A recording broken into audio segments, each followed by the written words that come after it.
یہ نہ کہیں کہ فتوے لگ رہے ہیں. کھانا کھلانا اچھی بات ہے، آپ اللہ کی رضا کے لیے کھلائیں. شادی کا موقع آتا ہے، اس وقت بھی ہمارا یہی رویہ ہے. اکثر آپ کے سامنے مثالیں ذکر کرتا ہوں، نوتے کا مسئلہ اس میں چلتا ہے. وہ بھی کیا ہے، وہ بھی سود میں داخل ہے. ہمارا رشتہ دار عزیز و اقارب آیا، 1000 روپے نوتا ڈال دیا.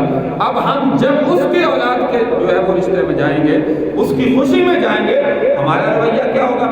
ہم بھی وہاں پر جا کر 2500 3000 5000 کہا کہ کل کو جب میں کروں گی تو 500 اوپر جو ہے وہ اس سے وصول کروں.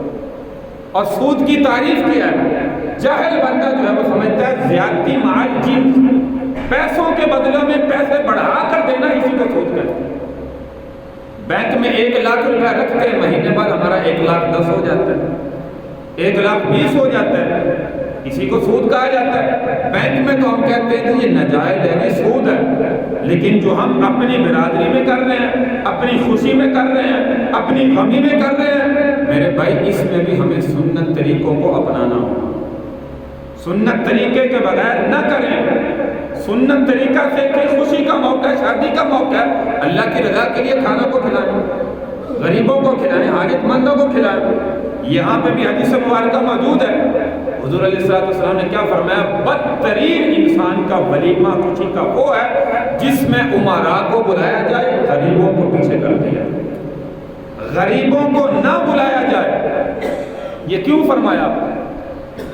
یہ اسی لیے آج کل جو ہمارے ماحول میں ہو رہا ہے، ہم کہتے ہیں کہ فلان چودھری کو بلائیں گے، کارڈ میں نام بھی لکھیں، وہ آئے گا تو شاید اس کی طرف سے 20,000 30,000 ملنے کی امید ہے. برادری میں جو بڑا رتبہ رکھتا ہے پیسے کے لحاظ سے، اس کو بڑی خوشی سے بلائیں گے، اور جو غریب بندہ اس کو پیچھے کر دیں گے. اس نے کیا دینا کہ 500 دے جائے گا. مثال کے طور پہ میں نے 1000 دیا تو یہ صرف 1000 دے جائے گا. اور اس موقع پر ہوتا ہے، آپ سارے جانتے ہیں، ڈائری میں ہمارا نوٹ کیا ہوتا ہے. اس موقع پر ہم بعد میں دیکھتے ہیں میں نے اتنا دیا تھا، یہ فلاں بندہ یہ کتنا دے گیا، میں نے 1000 دیا تھا یہ بھی 1000 دے گیا. کیا ہوتا ہے؟ کانٹا. آج کے بعد اس کو بلانا ہی نہیں، کیونکہ یہ پورا دے کر گیا. سودی معاملہ کیوں نہیں کرتے گیا؟ سودی کاروبار میرے ساتھ کیوں نہیں کرتے گیا؟ یہ ہمارا رویہ ہے میرے بھائی. تو میرے بھائی ہماری زندگی میں دین کیسے آئے گا؟ ہماری نمازیں کیسے قبول ہوں گی؟ ہماری عبادات کیسے قبول ہوں گی جب ہماری خوشی بھی سنت کے مطابق نہیں، ہماری غمی بھی سنت کے مطابق نہیں ہے؟ اور آج تک سب سے بڑا ایک رواج چل رہا ہے، بچی کو حق مہر دیا جاتا ہے. مولوی صاحب جو شریعت وہ لکھ لیں، کم سے کم لکھ لیں، 10,000 لکھ لیں، 5,000 لکھ لیں. اور آج کل جتنی مہنگائی ہو چکی ہے، شرعی اعتبار سے آج کل حق مہر بن رہا ہے 25,000 30,000. آج کل جتنے نکاح ہو رہے ہیں آپ دیکھیں 25-30,000 لکھوا رہا ہے، نقد دے رہا ہے. وہ کہیں گے 5,000 لکھ لو، 10,000 لکھ لو. ساری رات نعوذ باللہ خسرے نہ چاہے. کتنے پیسے دیے جی؟ 1,00,000 دیا جی. ساؤنڈ سسٹم لگایا جی گانے بجانے کے لیے، کتنا دیا جی؟ 1,00,000 روپیہ دیا جی، 1,50,000 دیا جی. اور بچی کا جو حق مہر ہے، جو اس کا حق بنتا ہے، جس نے ساری زندگی گزارنی ہے، اس میں جی شرعی طریقہ دے گی. شرعی بھی نہیں دیتے، وہ بھی غیر شرعی. 5,000 10,000 لکھ لیں گے بس. شرعی تو مہر فاطمی بھی ہے.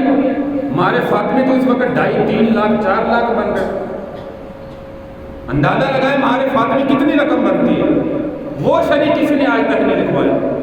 تو خدا را اپنے دماغ کو بدلیں، اپنے ذہنوں کو بدلیں، اپنے دل و دماغ کو دین کی طرف لائیں. یہ چند پیسے اکٹھے کر کے ہم دنیا کی جو ہے وہ ضروریات تو پوری کر لیں گے، لیکن جب اللہ ناراض ہو گیا تو میرے بھائی اس کو کیسے راضی کریں؟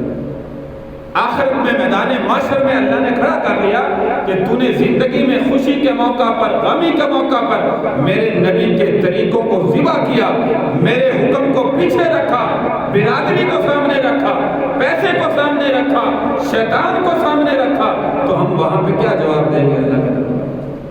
تو اس لیے میرے بھائی خوشی کا موقع ہو، غمی کا موقع ہو، یہ مثالیں میرے سامنے جو ہے وہ ہیں، سارے لوگ ان سے واقف ہیں. اس لیے موضوع تو میرا کچھ اور تھا، لیکن یہ آپ کے سامنے اس لیے ذکر کی شاید اتر جائے کسی ایک انسان کے دل میں میری بات، اور ہمیں جو ہے وہ دین کی سمجھ آ جائے، شریعت کی سمجھ آ جائے، اللہ کے نبی کا طریقہ جو ہے وہ ہماری سمجھ کے اندر آ جائے. اس لیے میرے بھائیوں خدا را زندگی کے اندر دین کو سیکھنے والے بنے، دین کو اپنانے والے بنے، صرف دوسروں کو سکھانے کے لیے نہیں، اپنی زندگی میں اپنائیں گے، برادری میں لوگ دیکھ کے خود بخود جو ہے وہ اپنے آپ کو بدلنے کی کوشش کریں، دین کا طریقہ سیکھیں۔ اسلام ہمیں اس موقع پر کیا کہتا ہے؟ اب مثال کے طور پر گھر میں جو ہے وہ والد نے بھی حج کی ہوئی ہے، والدہ نے بھی حج کی ہوئی ہے، بھائیوں نے بھی حج کی ہوئی ہے، سب نے حج کی ہوئی، ماشاءاللہ 5 وقت کے نمازی ہیں، لیکن جب بیٹے کی شادی کریں گے ساری رات جو ہے وہ کیا ہوتا ہے آپ جانتے ہیں، ساری رات کیا ہوتا ہے، شیطان کو راضی کرتے ہیں، وہ سارے جانتے ہیں، کہاں گئی حجیں، کہاں گئی نمازیں، کہاں گئی عبادتیں، سارے کے سارے پر پانی پھیر دیا۔ اسی موقع پر تو حضور علیہ السلام نے فرمایا خوشی میں بھی اسلام کو اپناؤ، غمی میں بھی اسلام کو اپناؤ۔ آج ہماری خوشی بھی اسلام سے خالی ہے، یہ تو میرے بھائی ہندوؤں کا طریقہ ہے،